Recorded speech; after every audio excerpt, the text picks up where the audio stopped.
पुनः अपुत्रा पंचशत सहस्राणि प्रकारे, कहा पुत्रहीन को 55,000 लिंग का अर्चन करना चाहिए और कन्या का संततिम लभेत, कन्या की प्राप्ति के लिए 10,000 लिंग निर्माण करना चाहिए और इससे विष्णु आदि देवता समान ईश्वर की प्राप्ति होती है। कोटि में काम तो लिंगा नाम यह करोति नरो भवे, जिस मनुष्य ने इस धराधाम पर 1 करोड़ पार्थिव लिंग का निर्माण कर पूजा कर लिया तो शिव एवं भत्सोपि नाथ कार्य विचारणा, वह तो शिव स्वरूप ही हो जाता है, इसमें किसी प्रकार का संशय करना नहीं चाहिए। और कार्चा पार्थिव लिंगा नाम कोटि यज्ञ फल प्रदा, पार्थिव लिंग का पूजन अर्चन करना करोड़ों यज्ञ के फलों के बराबर बतलाया गया। बिना लिंगार्चन कालो गच्छति, जो मनुष्य पार्थिव लिंगार्चन नहीं करता है और वह दुराचारी है, वह दुष्ट आत्मा को बहुत हानि होती है। एकतः सर्वदानानि व्रतानि विविधानि च तीर्थानि नियमा यज्ञ लिंगार्चा चैकत स्मृता, कह रहे हैं एक तरफ सारे जप तप पूजा पाठ रख दिया जाए और एक तरफ केवल पार्थिव लिंग का पूजन का महत्व बताया जाए। तो पार्थिव लिंग का पूजा सारे यज्ञों के बराबर हो जाता है।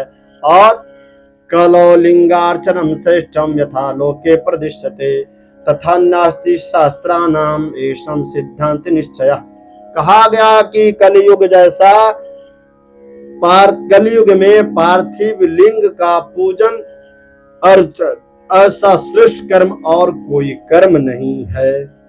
इसलिए भुक्तिदम मुक्तिदम, भुक्ति और मुक्ति को चाहिए तो क्या करे, लिंगम विविधान निवारणम, ऐसा भुक्ति और मुक्ति चाहिए तो शाम सदाशिव का पूजन कीजिए और वह शाम सदाशिव आपके आपदाओं का निवारण करेंगे। पूज्यता नरो नित्यम सायुज्यम पुण्यात, इसको करने से आप शिवलोक की प्राप्ति करेंगे। शिवम नामयम लिंगम नित्यम पूजम हर्षभिः यतश्च सर्वलिंगेषु तस्मात् विधानतः, महर्षि लोग कहते हैं कि शिव नाम में इस लिंग की नित्य पूजा करनी चाहिए।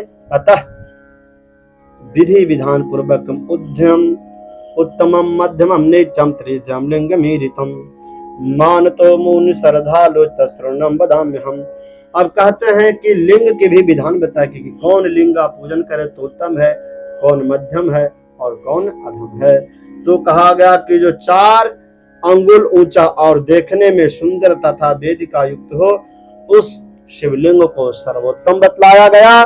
और उससे आधा जो है 4 अंगुल से आधा है तो वह मध्यम, अधम और उससे भी आधा तो अधम, ये 3 प्रकार के श्रेष्ठ लिंग का विधान बताया गया। जो भक्ति से श्रद्धा से इस प्रकार से अनेक लिंगम चयोनिक्तम भक्ति श्रद्धा समान्विता, कोई संख्या ने अधिक से अधिक शिवलिंग का निर्माण बताकर पूजन करना चाहिए, अनेकों लिंग बनाना चाहिए। अनेकों लिंग का जो पूजन बना के करता है तो वह मनवांछित कामनाओं को प्राप्त कर लेता है।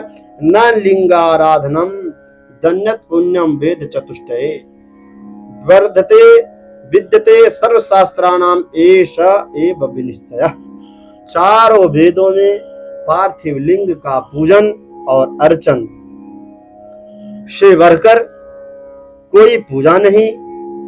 इस प्रकार से लिंगार्चिते चितम सर्वम जगस्थावार जंगमम संसार अम्बोभिदग्ने नाम नान्या तरण साधना, तो इस संसार सागर से पार जाना है तो पार्थिव लिंग का अधिक से अधिक निर्माण करें और पूजन करें।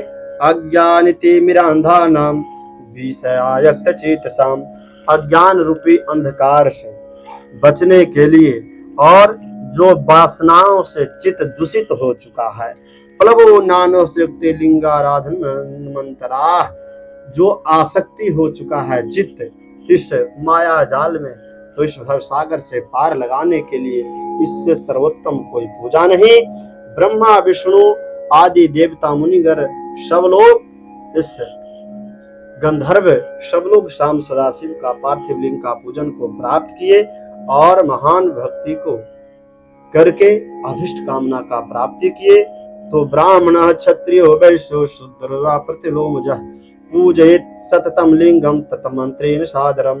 ब्राह्मण क्षत्रिय वैश्य शूद्र अथवा विलोम शंकर कोई भी क्यों न हो, जो शास्त्र